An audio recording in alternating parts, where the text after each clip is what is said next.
ఎప్పుడెప్పుడా అని ఎదురు చూసిన దేవరా చిత్రంలోని first single title song fear song May 19వ తేదీన రిలీజ్ అయింది. ఈ సాంగ్ ఎలా ఉందో తెలుసుకుందాం. మే 20వ తేదీన యంగ్ టైగర్ ఎన్టీఆర్ జన్మదినాన్ని పురస్కరించుకుని ఈ సాంగ్ను రిలీజ్ చేసిన విషయం తెలిసిందే. కాగా ఈ సాంగ్లోని విజువల్స్ ఆద్యంతం అదిరిపోయాయి. ప్రతి ఒక్క సీన్ కూడా చాలా హైలైట్గా నిలిచింది. మరి ముఖ్యంగా ఎన్టీఆర్ చేసిన ఊచకోత ఒళ్ళు గగుర్పొడి చేతిగా ఉంది. ఎర్ర సముద్రం రక్తంతో తడవడాన్ని బ్రహ్మాండంగా చూపించారు.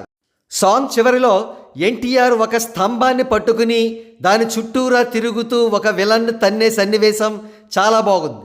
ఇదంతా ఓకే కానీ అసలు సాంగ్ ఎలా ఉందో, బీజిఎం ఎలా ఉందో అది కదా చెప్పాలి అని ప్రశ్నిస్తున్నారా? సాంగ్ వినడానికి అంతగా బాగోలేదు. లిరిక్స్ను మ్యూజికల్ ఇన్స్ట్రుమెంట్స్ కంప్లీట్గా డామినేట్ చేశాయి. పాపం రామ్ జోగయ్య శాస్త్రి గారు గత కొద్ది రోజులుగా ఆ సాంగ్లోని లిరిక్స్ను ట్విట్టర్లో షేర్ చేశారు. కానీ ఏమిటి ఉపయోగం? ఆ లిరిక్స్ సరిగ్గా అర్థం కాలేదు. ఈ మ్యూజిక్ వాయించింది, పాట పాడింది కూడా అనిరుద్ధ్ రవిచందరేనట. అయితే సాంగ్ ఎలా ఉన్నప్పటికీ విజువల్స్ అదిరిపోయాయి కాబట్టి, ఎన్టీఆర్ గెటప్ కూడా బాగుంది కాబట్టి ఈ సాంగ్ మనల్ని ఆకట్టుకుంటుంది. ఎన్టీఆర్ సరసన జాన్వీ కపూర్ హీరోయిన్గా నటిస్తున్న ఈ చిత్రానికి దర్శకుడు కొరటాల శివ అనే విషయం తెలిసిందే.